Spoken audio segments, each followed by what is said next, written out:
سمعت عليك. اقسم لك بآية الرحمن لو كنت عارف هاد الوقت تولي هكا ما نتزوج، والله ما نحبس، اقسم بالله ما نحبس الا نبقى نبيع نبيع حتى عشية تديني نموت.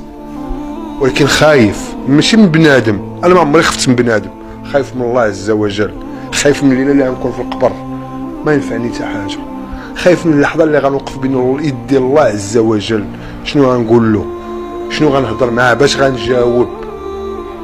حنا غنموتو وغنغمضو عينينا وغنعطيو خطنا للتراب صاحبي. راه شحال ما عاش بنادم غيلقى الله واحد النهار، فهمتي؟ راه شحال يا ويل الويل، فهمتي؟ الله سبحانه وتعالى قال لك لو يعلمون الذين ظلموا ماذا ينتظرون من العذاب لا يظلموا ولا يظلموا. ايام فاش كنتي كتبيع وتشري كنتي كتخيل انك توصل لهاد الحال؟ لا كنت انا عندي العلم غنولي هكا ما نحبش. اللهم ملقاني مع الله وجهنم ولا ملقاني مع الميزيريه ويضحكوا عليا عباد الله. انا 2 مليون كنت كنخسرها في ليله، انا ربطك نسى عليك بواط، ولكن حرام. الله عز وجل قال لك من بني على الباطل فهو باطل. انا صابر لحكم الله، ولكن حتى رزقي اللي عاطينا سيدنا وما يعطيوها ليش، راه غادي نديرها شي حاجه اللي غنقول لك يا ربي سبحانه وتعالى لا غيعلم على حالي. هادشي اللي غادي نقول لك اخويا، انا راه وصلت. يعني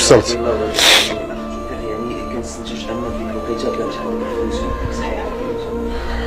فلوس صحيحه اخويا، ماشي فلوس هبط الفاس سول يقولوا لك فلوس صحيحه. 60-70 مليون كنت كنطلع بها غير الكتابه، 60-70 مليون هزها غير في صاك طالع نجيبها ممنوعات، وممنوع تدوز معاك الفلوس. اذا دوزتي الفلوس راه بحال مدوز الحشيش. ولكن اخويا ما نويتش.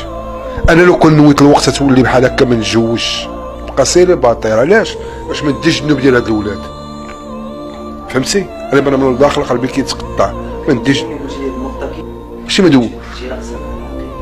تبدلتي راسها بكل شيء. نعطيك لاكارت ديالي من 2011 الا قال لك وصلت للكوميساريه ديال الله يف عليا ونعني. من 2011 14 عام هادي ما وصلتش عندهم للكوميساريه. علاش؟ حيت انا بغيت ندير وليدات وبغيت نستقر في الحياه وبغيت نبني اسره، وبنيت اسره الحمد لله وغادي شويه بشويه. ولكن اخويا فاش وقفت الله غالب. انا صافي اخويا عطاوني التريبورتر مليون سيري ياخذوه، ما بغيتوش يعطيوني باش نخدم على ولادي. انا باغي واحد المواطن نخدم على ولادي باش خرج الزنقه يقول لك عاوتاني ها هو خرج الزنقه ها هو كيساع. وانا ما عمرني سعيت. اللي يقول عبدي يقول ربي، اللي يتسنى المخلوق يتسنى الخالق، ان الخالق هو اللي كيرزق بين العباد. انا ما بغيت منهم والو اخويا، انا لو كنت حاسب معاهم راه ما عرفت شنو يعطيوني، ولكن ما بغيت والو. بغيت التريبورتر باش نخدم على راسي كايها المواطن، ماشي داك اللي با لاباس عليه يستافد في المبادره ديال سيدنا، وانا اللي مواطن ما عنديش الكاله ولا الوسيطه ولا الوسيطه ما نستافدش. علاش؟ شنو هو السبب؟ انا باغي نعرف شنو هو السبب. دابا درت معك هاد الحلقه كنهضر، حلقه اخرى غتجي تصور معايا تلقاني مخيط فمي ولا تلقاني برا، جوج الحوايج. تلقاني مخيط غنخيط، ولا ولات نخيط عيني ونخيط ودني على حقي. ما نقولهمش عطيوني، ما تعطيونيش من عندكم، ما تعطيوني. اللي عطاني شي حاجه ما سمعتلوش. بغيت التريبورتر اللي عطينا سيدنا وداك المليون ونص اللي ياخذوه يعطيوني باش نخدم على ولادي وعلى راسي. انا ما كنقول حتى شي واحد عطيني، الحمد لله بصحتي اللهم لك الحمد. خدمه ما لاقيهاش، ما خدام ما ردام. 3 الولاد نهار ياكلوا ونهار يجلسوا بلاش. علاش لهنا باش عطيوني اخويا التريبورتر الاستفاده ديالي، ولا ما بغاوش خلي ربي مدبرا حالي الحاكم هو اللي راه عالي وعالم علينا وشنو غيوصل.